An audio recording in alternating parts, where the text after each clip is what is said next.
Continuação do texto que Eduardo leu na liturgia, e vamos ler, acompanhar o autor da epístola até o versículo 19, que é a epístola que o pastor João deseja pregar após Levítico. Então já vou dar um spoiler, pelo menos nesse capítulo 3. Diz assim a palavra do nosso Senhor, versículo 12: Tende cuidado, irmãos, jamais aconteça haver em qualquer de vós perverso coração de incredulidade que vos afaste do Deus vivo.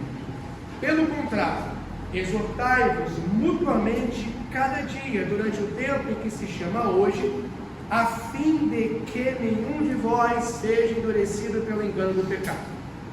Porque nos temos tornado participantes de Cristo, se de fato guardarmos firme até o fim a confiança que desde o princípio tivemos.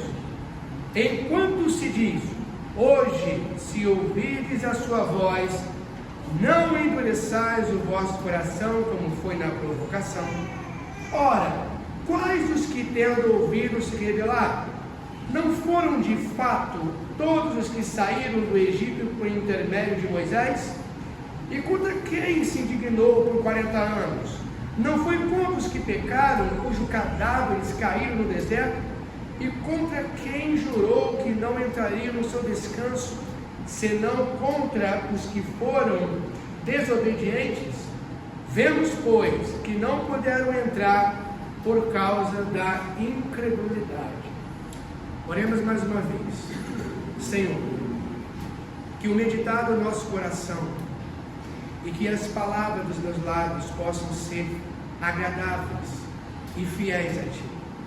Mova-me pelo Teu Espírito Santo para que nós, como congregação, possamos meditar nesse texto, cavar sobre esse texto, sermos confrontados por esse texto e levarmos aquilo que o Senhor quer falar conosco para a semana por vir, e não só a próxima, mas também guardar esse texto tão importante para nós na luta contra o pecado.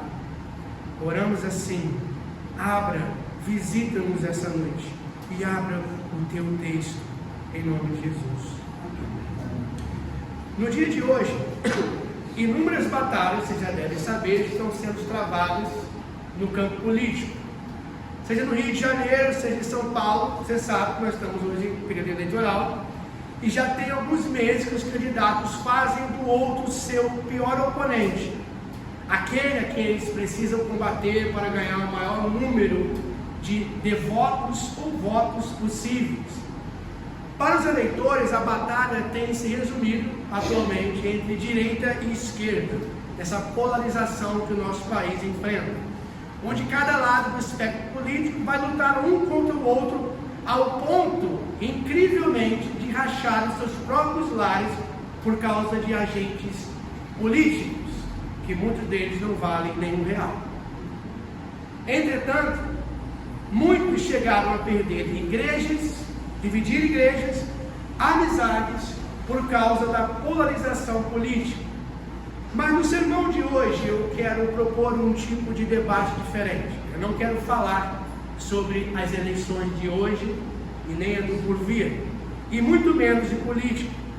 O meu ouvinte, no caso vocês, o que eu quero trazer por essa palavra é um tipo de debate na qual você vai esquecer do seu oponente político, se você tiver algum, mas você vai apontar para um outro tipo de oponente, a você próprio. E o meu desejo é que você mude de inimigo em uma batalha muito mais importante do que está sendo travada no cenário político. E que batalha é essa? A guerra contra você mesmo. Você é o oponente que deve prestar atenção nessa noite. Não é o seu rival político, e muito menos aquele que está sentado no banco ao seu lado, caso você tenha alguma desavença. E o meu anseio é que nós analisemos esse texto como se você mesmo estivesse sentado no banco dos réus. E por quê? Porque muito mais grave do que o seu oponente político ganhar as eleições do dia de hoje mais grave é o pecado que habita interiormente o seu coração ganhar a batalha e o terreno da sua alma. Antes que você possa fletar e desviar o seu pensamento, esse sermão é para você mesmo. Analisar o seu coração, examinar a si próprio, independente de denominação que você esteja, ou condições espirituais, ou até mesmo tempo de igreja. Por quê? Porque esta é a batalha comum de todo cristão, a batalha contra o pecado que habita interiormente no nosso coração. Que aproveita o homem ganhar o mundo inteiro e perder a sua alma, que daria o homem em troca de sua alma, diz Jesus em Marcos 8, 36 e 37. O que me importa hoje, meu irmão, é que essa batalha comum deve ser travada por nós. E é a batalha que não só o crente dessa geração, a nossa, mas de todas as outras, inclusive dessa geração da Epístola aos Hebreus, tem que travar. E essa batalha, se você não travar com a seriedade que o texto aponta, você pode perder a sua alma. Está em jogo. John Owen, em seu tratado Mortificação contra o Pecado, ele escreve a seriedade dessa batalha da seguinte forma, abre aspas, esteja matando o pecado, ou o pecado estará matando você. E a minha exortação esta noite é demonstrar pela palavra que a batalha contra a incredulidade é uma batalha de vida ou morte. É a guerra de estar ou matando o pecado, não do outro, o seu, ou o pecado estará matando você, destruindo você, aniquilando você. E meu intuito é meditarmos nessa noite na realidade que esta é uma guerra a ser travada contra você, mas também em comunhão com o corpo de Cristo, por meio de irmãos e irmãs que sejam fiéis em exortar uns aos outros. E esta, meus irmãos, é uma necessidade de grande relevância, seja da época dos Hebreus aqui da Epístola, da época da grande tentação no deserto, como lemos, da época quando Davi escreveu o Salmo 95, qualquer época é relevante lutarmos contra o nosso pecado, ou podemos dizer, o nosso monstro interior. É virar o canhão para o nosso próprio coração. Inclusive, isso é uma demanda para a nossa época moderna. E por quê? Porque nós cristãos contemporâneos precisamos meditar tão desesperadamente nessa matéria, de lutar contra o pecado em comunhão com o corpo de Cristo, a batalha comum, e a igreja junto nisso. Primeiro porque a modernidade ela vai trazer alguns desafios peculiares que nos dificultam a compreender a solenidade do texto que acabamos de ler. Primeiro, a modernidade diz que nós somos uma sociedade super sensibilizada. Repararam isso? Somos muito sensíveis emocionalmente hoje na contemporaneidade. Mas se nos ofendemos rápido com as críticas, ao mesmo tempo que somos ferozes em criticar os outros, como eu posso lutar uma batalha contra o pecado que eu dependo da administração do meu irmão, se quando meu irmão me administrar, eu fico sensibilizado e melindroso? E o segundo desafio que a modernidade traz para nós, ao olharmos para esse texto, é que nós, apesar de sermos uma sociedade conectada, cheia de smartphones, nós somos também uma sociedade isolada em relacionamentos virtuais, que não tem custo de entrada e saída. Se você tem uma rede social, você sabe que a rede social hoje ela é movida a aprovações digitais. E muitas das vezes esperamos o nosso like da próxima postagem, mas nós não aceitamos os dislikes da vida real. E se no mundo virtual não tem custo no relacionamento, eu posso bloquear aquele que não gosta de mim. Como é que eu vou fazer se eu levar esse tipo de relacionamento dentro da igreja? Eu vou bloquear o Eduardo quando ele apontar para a minha ferida? Vou ficar de cara feia para ele? Nós não podemos levar essa ideia do mundo virtual, porque na igreja e no relacionamento de carne e osso tem custo para a gente entrar no relacionamento e tem custo para a gente sair do relacionamento. É diferente.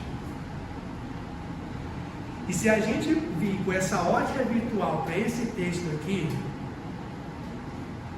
nós não vamos compreender a solenidade de Hebreus capítulo 3. Então, esse autor antigo nos faz repensarmos esse tipo de coisa,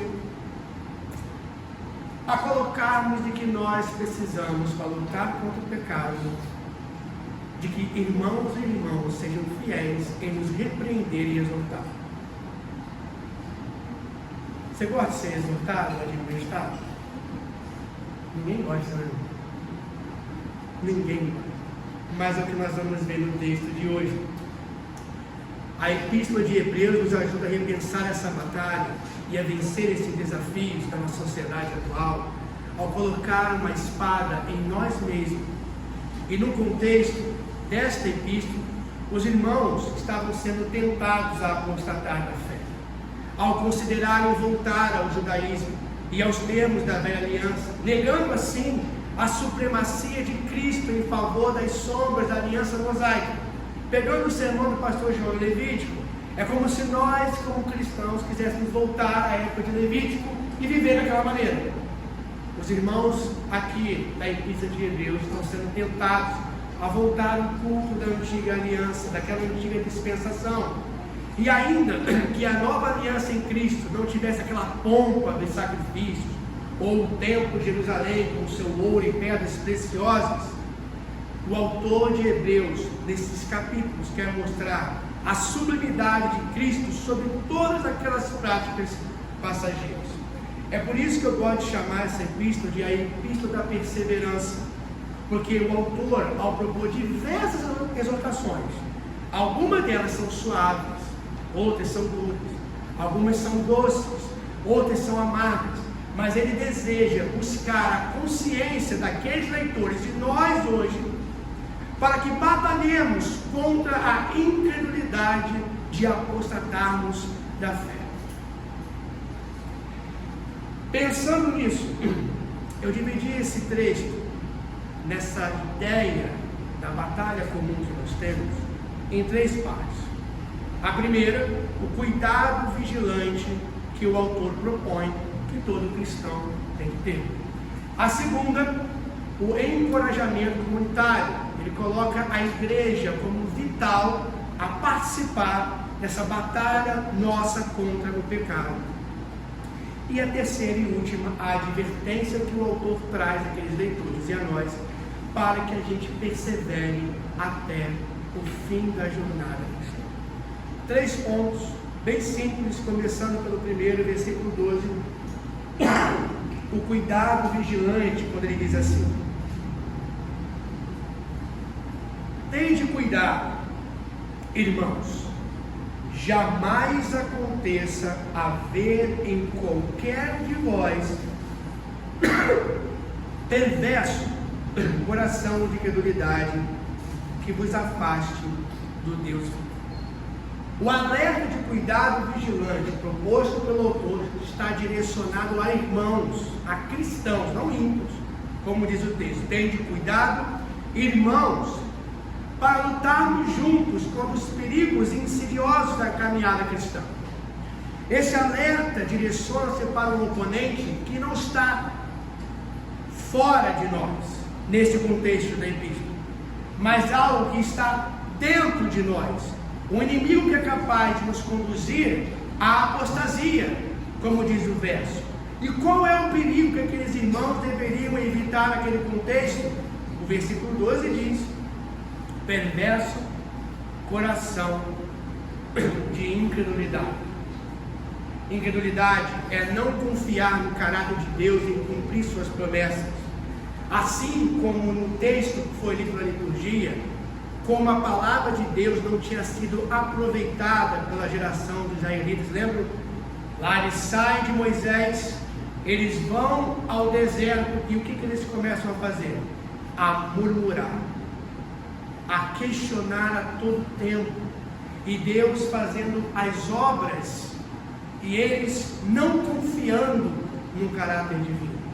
Da mesma forma que eles ouviam e não tinha proveito algum, o autor de Hebreus traz essa experiência de Israel para o leitor do seu tempo, dizendo: o meu receio é que o que estava acontecendo com eles pode estar acontecendo com algum de vocês aqui, por desejarem voltar ao judaísmo. Um coração perverso aqui dentro, um coração que não confia na palavra de Deus e nas obras de Deus e nas promessas de Deus. O coração descrente, que ouve, mas não tem proveito, que ouve, mas é surdo, porque não tem a fé.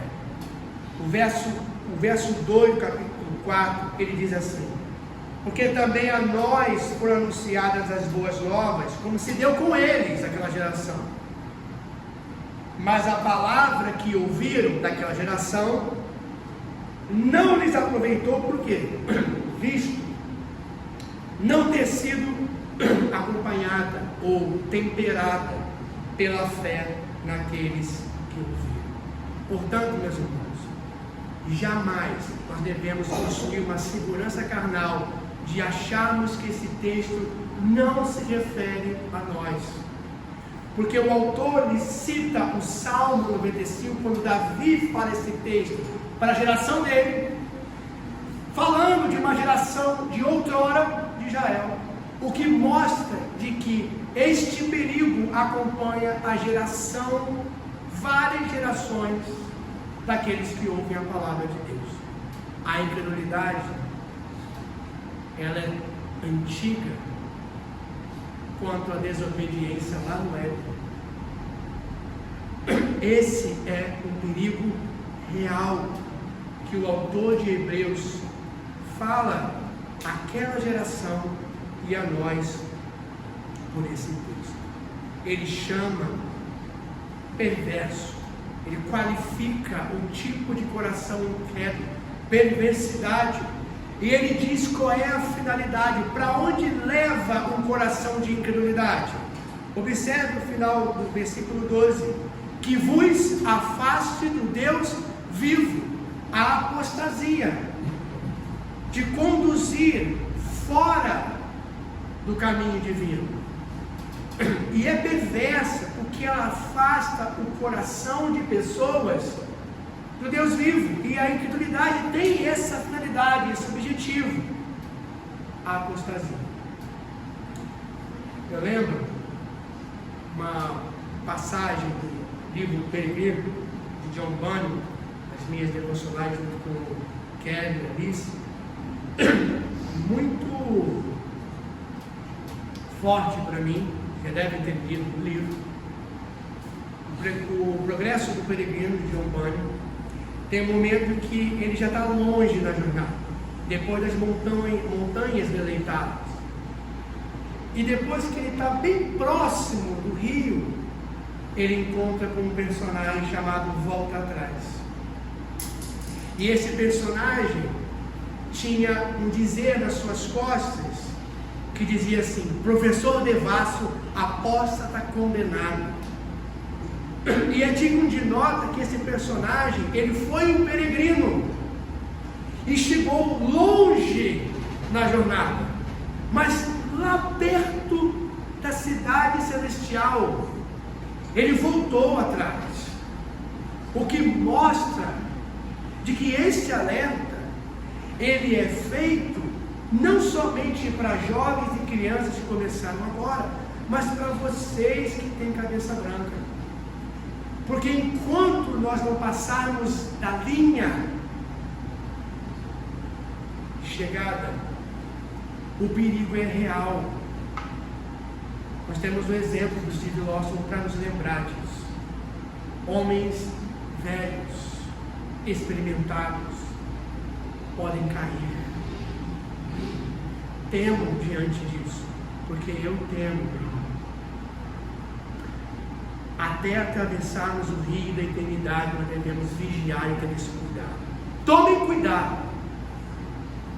Guardem isso. E esse é o primeiro ponto. O segundo ponto que o autor nos lembra, além desse cuidado vigilante, é o versículo 13, quando ele propõe um remédio, ou um dos remédios, para nós não apostatarmos da fé, quando ele diz assim: ao invés de haver perverso coração de credulidade, pelo contrário, ou seja, vou apresentar um outro caminho. Qual é este? Exortai-vos mutuamente, cada dia, durante o tempo que se chama hoje, a fim de que nenhum de vós seja endurecido pelo engano do pecado. É o encorajamento fraternal ou comunitário, que lutar contra o pecado e perseverar na fé é um projeto de comunidade cristã. O autor nos diz que ao invés de ouvirmos as sugestões de incredulidade em nosso próprio coração, nós devemos ouvir a advertência, a admoestação, a exortação e o encorajamento de um para com os outros em um projeto de uma igreja local. Deus colocou uma igreja em sua vida, meu irmão e minha irmã, com variados objetivos. E um deles é para você lutar contra você mesmo. Ouvir a advertência, o encorajamento bíblico de irmãos e irmãs, para que a gente continue a caminhar na jornada cristã. E é interessante que esse texto, ele fala 3 coisas dessa exortação. A primeira delas, que ela é mútua. É algo que a gente faz um com o outro, é mútuo. E aqui ele não está dizendo que é só o pastor que vai fazer isso. Ele está chamando o membro a fazer isso, a ser algo mútuo, partindo de mim para o Antônio, ou Antônio para o Carlos, Carlos para o Bruno, Bruno para a Maiara, Bruno, Cleiton para mim, e assim segue. Além de ser mútua, o texto diz, meus irmãos, que ela é diária. Observe: exortai-vos mutuamente a cada dia.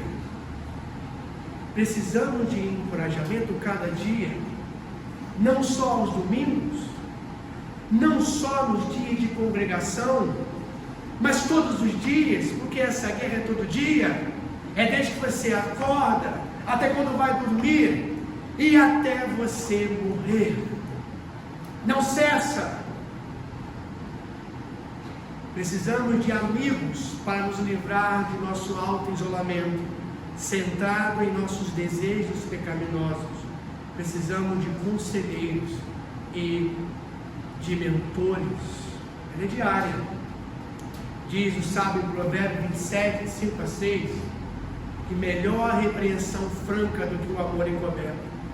Leais são as feridas feitas pelo que me ama, porém os beijos de quem odeia são enganosos. Nós precisamos dessa ferida fraternal causada por irmão e irmã em Cristo. Sabe por quê, meu irmão? Porque o mundo lá fora diz para você se isolar. E é possível você vir para essa igreja, conversar com pessoas e estar completamente isolado. Ninguém sabe da sua vida. Você não pede ajuda para ninguém. Ou como diz o sábio, Provérbios 15, 22, onde não há conselho, fracassam os projetos, mas com os muitos conselhos há bom êxito. A igreja é um projeto comunitário.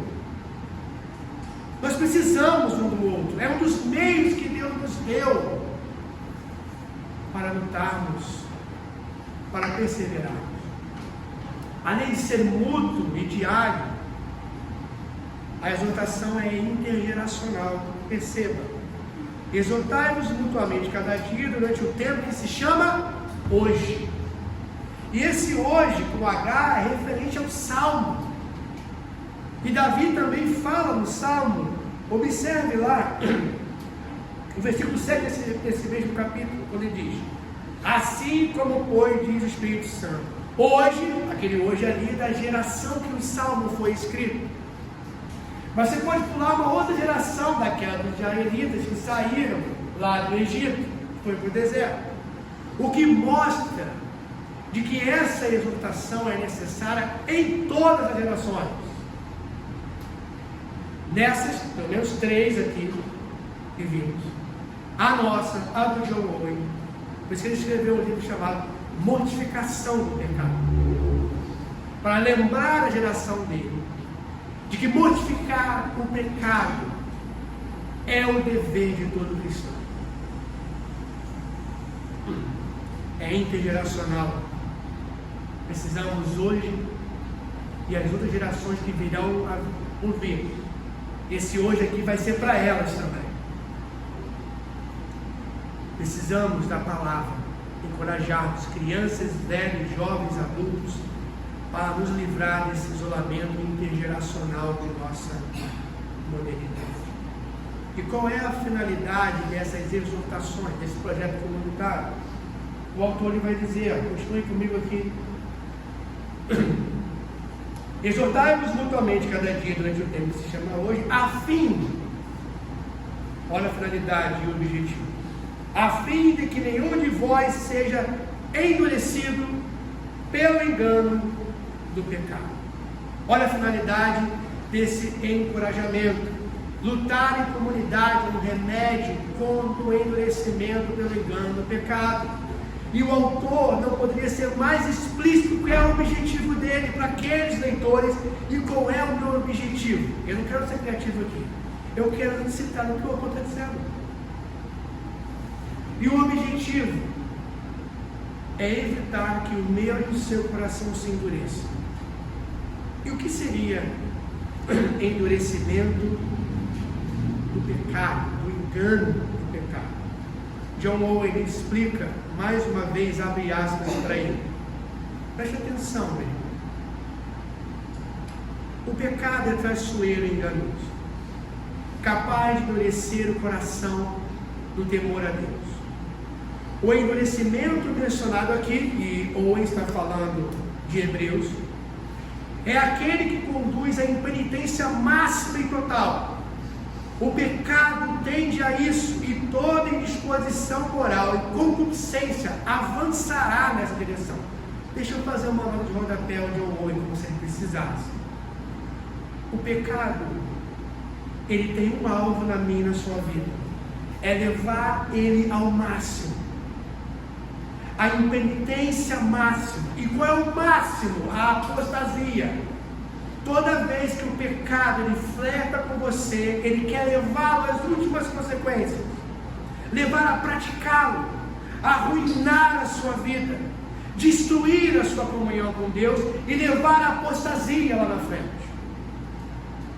Essa é a intenção do pecado. Continua de hoje. Você, cujo coração era terno, que antes se quebrantava com a palavra de Deus e com as aflições, vai tornar-se, segundo a linguagem profana de alguns, a prova de sermões, ou a prova de enfermidade. Ou seja, o sermão não faz mais sentido para você. Você começa a ser endurecido pelo engano do pecado e você fica insensível aos sermões.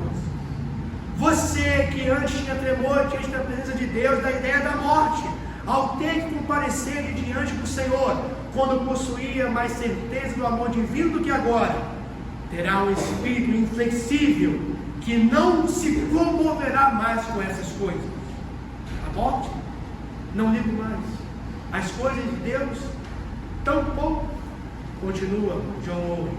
Sua alma e seu pecado serão tocados e serão avisados, mas você não vai se preocupar com isso. Conseguirá deixar de lado os deveres e as orações, o que ouviu e o que leu, e seu coração não será afetado em nada. O pecado se tornará coisa sem significado.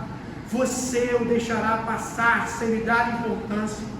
Não é de fazer tremer qualquer coração pensar em ser levado a uma situação em que pensamentos levianos a respeito do pecado, da graça, da misericórdia, do sangue de Cristo da lei e do céu e do inferno energizem todos ao mesmo tempo.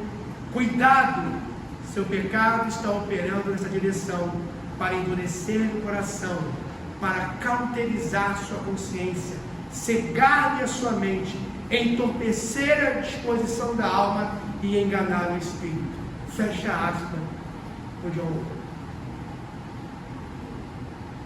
Muita verdade num enxerto de um livro, né? Lembraram de alguém? Quantas pessoas você já conheceu que entrou nessa situação aqui? Que caminhou a jornada cristã, era fervoroso e hoje você conhece. É totalmente insensível. Não liga mais. Faz coisas que uma vez ela se planejava contra. Essa pessoa pode ser você mais tarde. Por essa razão, meus irmãos, precisamos batalhar em comunidade. Porque se o pecado ele usa, lembraram que ele usa uma ferramenta para endurecer o coração? Qual é a ferramenta? O engano. Ele vai enganando o coração. E a pergunta é, se ele usa o engano para você se auto-enganar, como você sabe que não está se auto-enganando agora?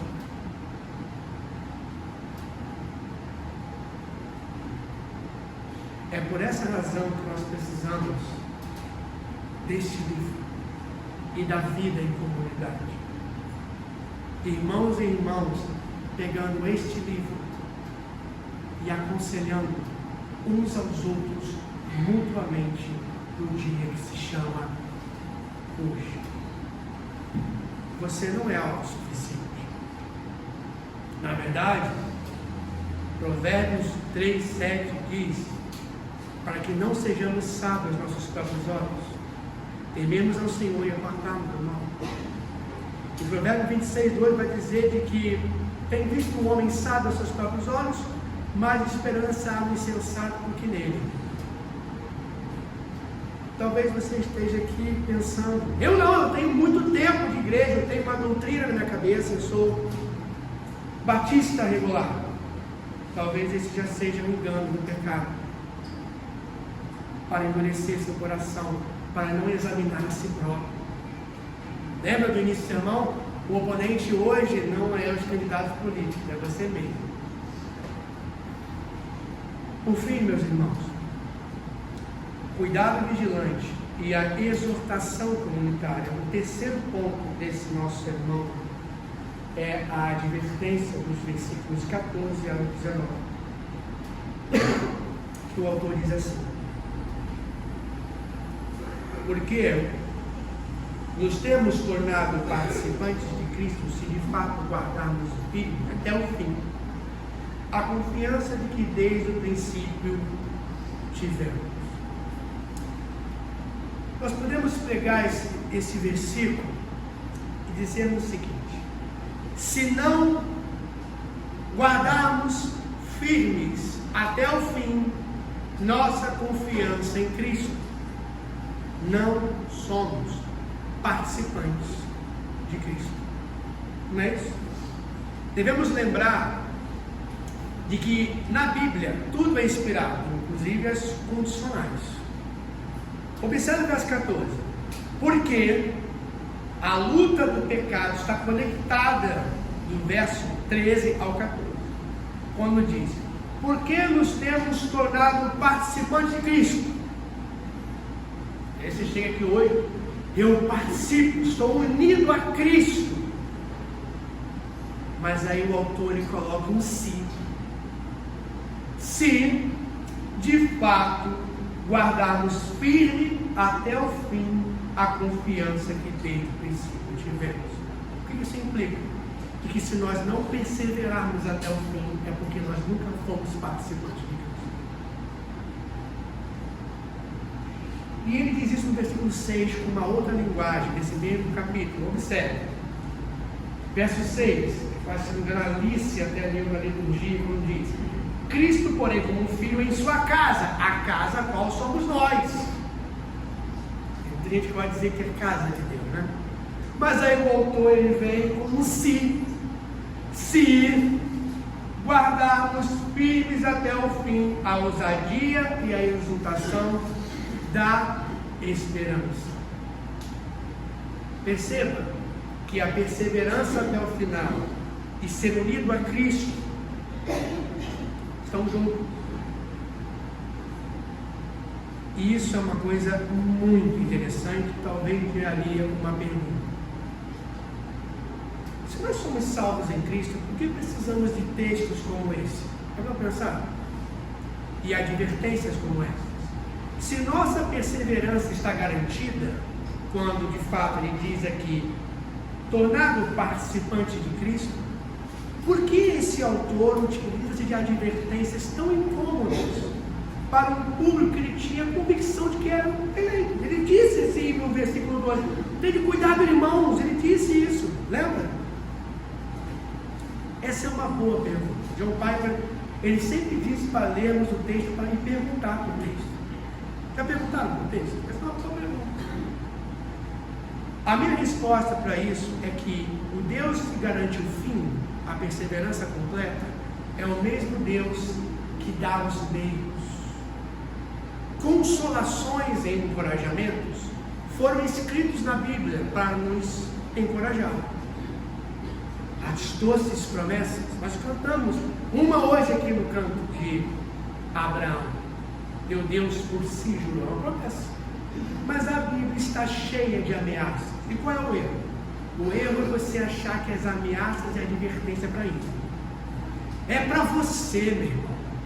Porque esse texto está dizendo para irmãos. E por que é para você? Porque as advertências severas que eu tive na Bíblia também foram escritas para o nosso bem, porque ela nos incita a perseverar por meio de um temor santo. E se você já leu a Epístola de Hebreus, o autor ele é cheio de encorajamentos, promessas doces, incríveis, lembra de Hebreus capítulo 11, né? A nuvem de testemunho. Mas ao mesmo tempo você tem textos como esse e textos de Hebreus 6, no versículo 4 e 6. Vou ler para vocês, abre aspas. É impossível, pois, que aqueles que uma vez foram iluminados e provaram o dom celestial, se tornaram participantes do Espírito Santo e provaram a boa palavra de Deus, e os poderes do mundo vindouro e caíram, sim, é impossível renová-los para arrependimento, visto que de novo estão crucificando para si mesmo o Filho de Deus e expondo a ignomínia. É cheio de advertências e doces promessas.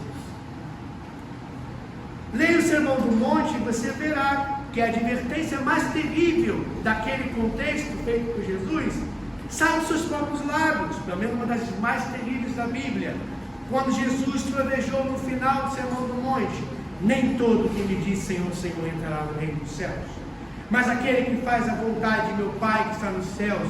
Muitos naquele dia hão de dizer-me: Senhor, Senhor, porventura não temos nós profetizado em teu nome, em teu nome não expelimos demônios, e em teu nome não fizemos muitos milagres? Então não lhes direis justamente: nunca vos conheci, apartai-vos de mim, os que praticais a iniquidade. Sol e relâmpago são usados pelo Espírito Santo para despertar cristãos para o verdadeiro arrependimento e a fé genuína, cristãos genuínos, professos, ou para manter os discípulos genuínos perseverando no caminho estreito. E às vezes, textos como esse, quando o nosso coração começa a desviar, o Espírito Santo ele usa e gera: será se sou eu? E gera aquele temor santo. E eu creio e acredito que Deus usa textos como esse para fazer a gente voltar para o caminho. Eu lembro um peregrino, é exatamente assim. Todo momento, cristão ele anda com um temor santo. Quando ele vê as pessoas apostatando, ele não olha para essas pessoas e ele diz: bem feito. Ele ora: Senhor, livra-me, que não seja eu.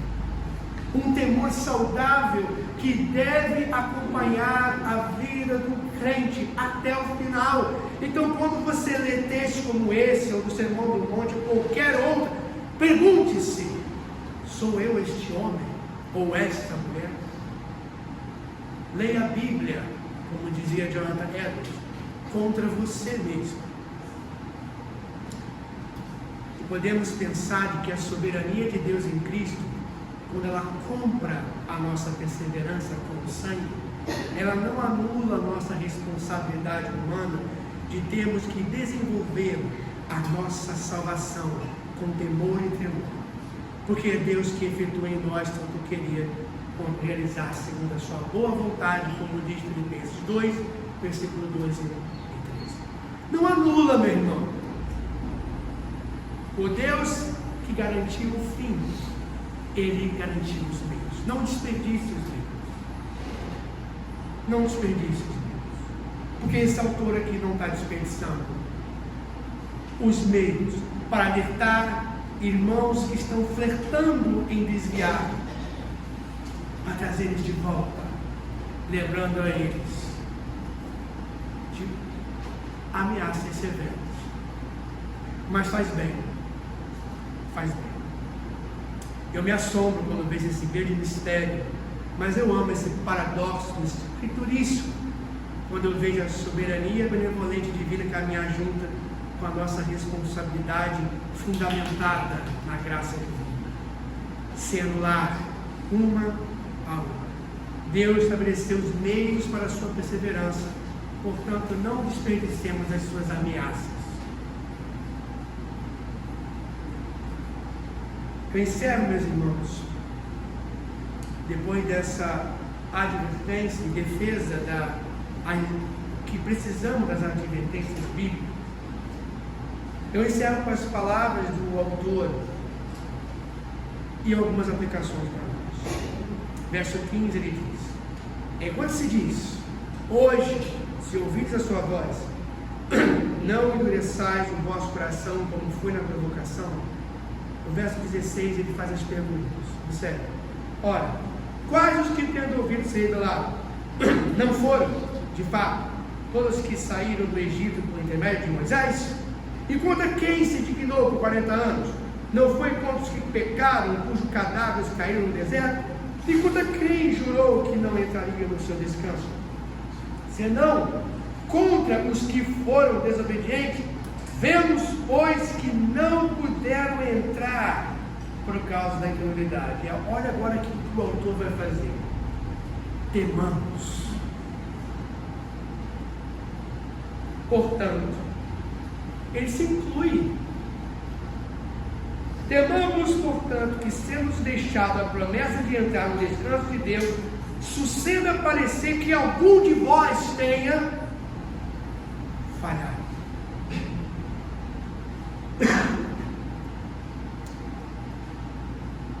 Cuidado vigilante, exortação comunitária e textos difíceis como esse. Nós precisamos das três coisas. Algumas aplicações para encerrarmos. Nossa principal vigilância contra o pecado, o nosso pecado, é o nosso coração.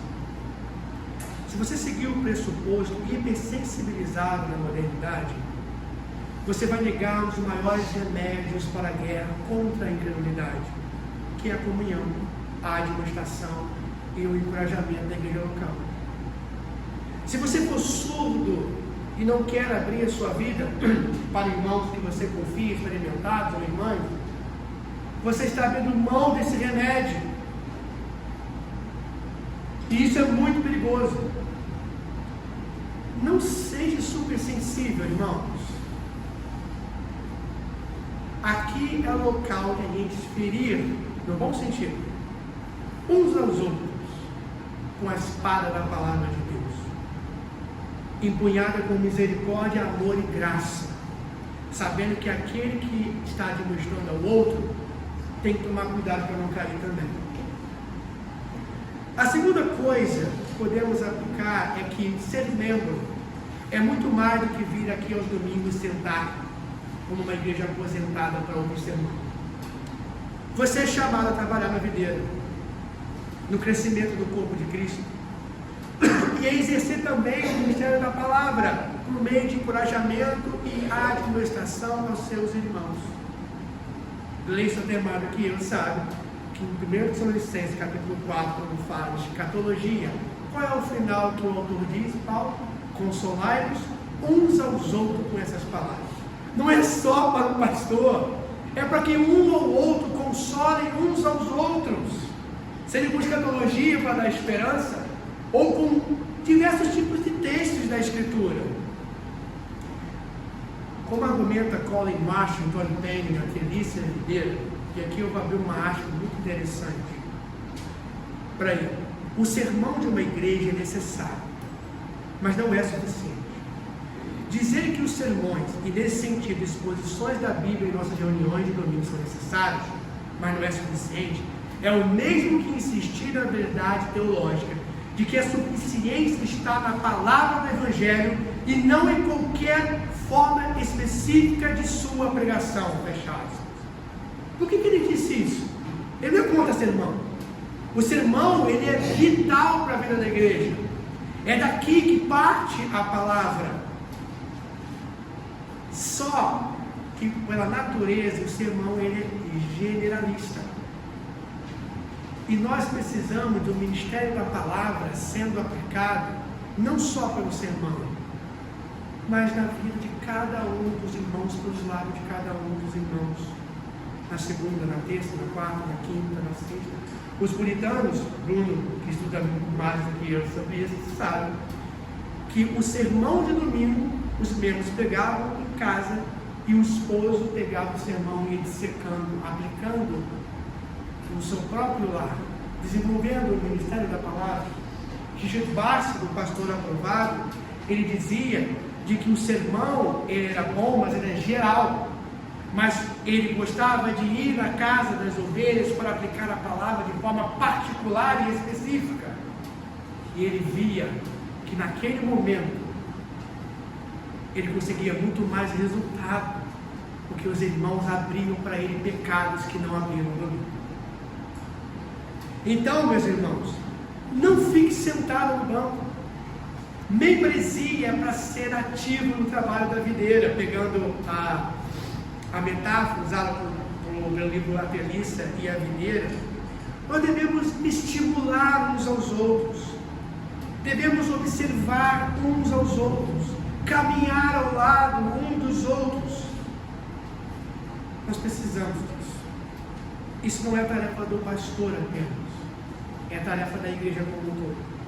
E esse texto não está direcionado ao pastor, está direcionado a membros que exortam mutuamente uns aos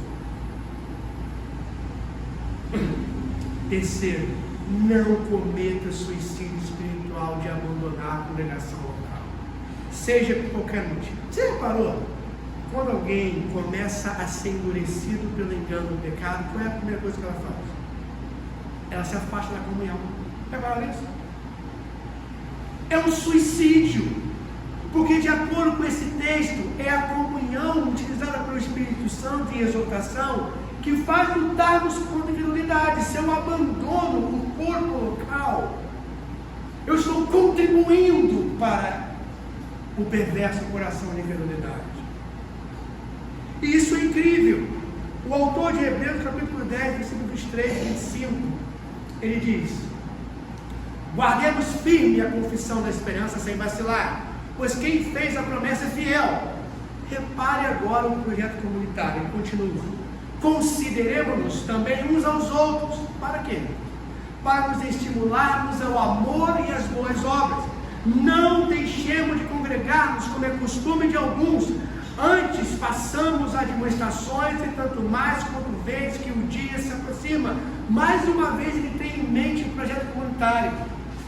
Como é que eu vou estimular alguém ao amor e às boas obras se ele abandona o corpo local? Por isso que ele diz: não deixe de congregar. É loucura, é suicídio, é contribuir com o pecado que quer te matar. Quarto,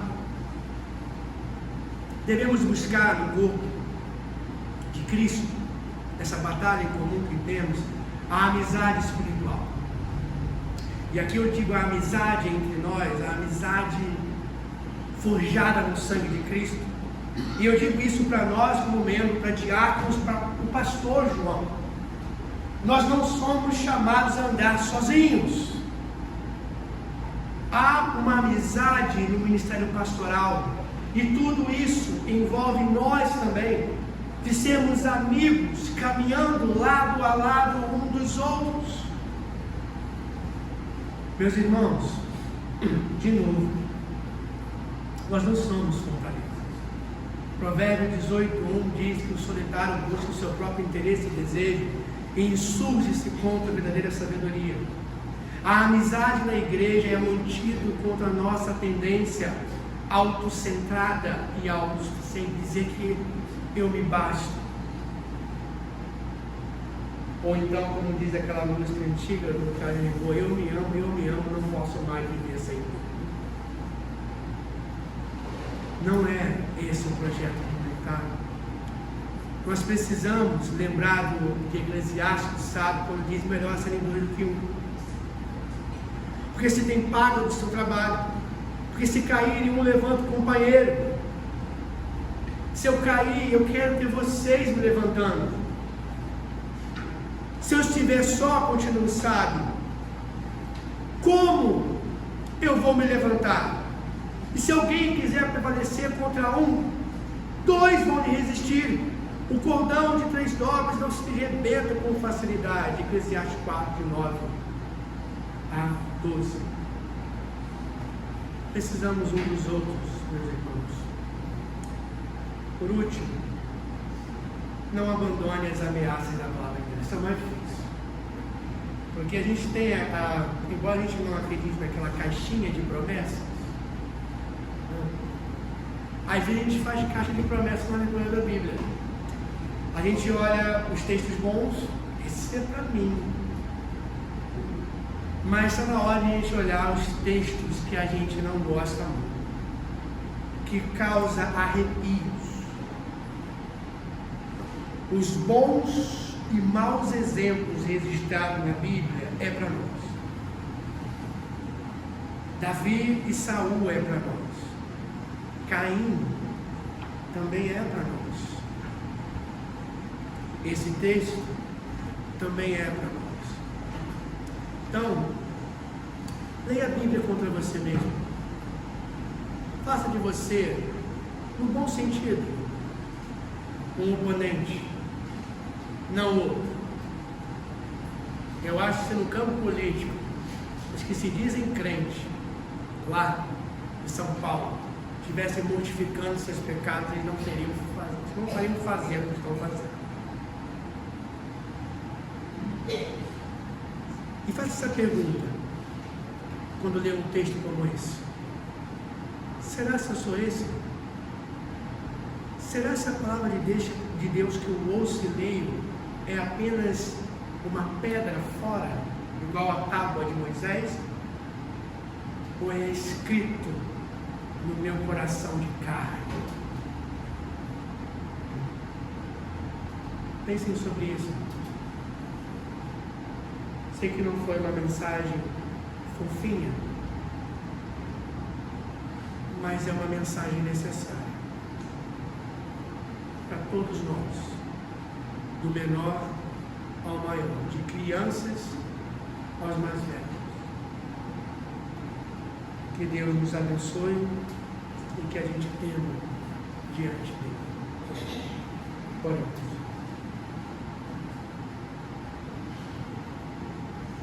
Senhor, muitas das vezes nós nos enganamos quando lemos a Bíblia e olhamos só os textos fofinhos, doces, que não está errado em alicerçarmos nossa fé nas promessas. Sua palavra diz isso. A própria Epístola dos Hebreus também diz isso.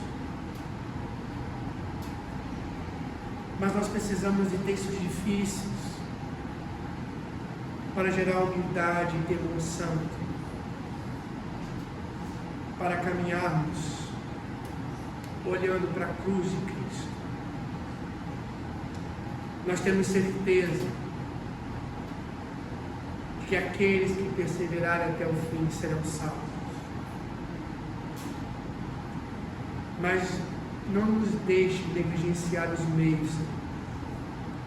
Nos ajuda na luta contra o pecado, que é uma luta comum a todos nós. Eu peço a tua bênção. E eu peço a tua ajuda sobre cada um de nós aqui, a sermos mais santos, como o pastor João tem pregado no Levítico, ao lutar contra o nosso pecado interior. Como diz o John Owen, se não estivermos matando o pecado está nos matando. Que a gente lembre disso. Que o Senhor nos dê a espada do Espírito e no poder do Espírito sermos santos e mais parecidos com Jesus, o nosso capitão, o nosso Senhor. Nós olhamos para o alvo, o nosso alvo é Cristo. Tenha misericórdia de nós, para não cairmos em pecado, estragarmos o nosso testemunho. Em nome de Jesus.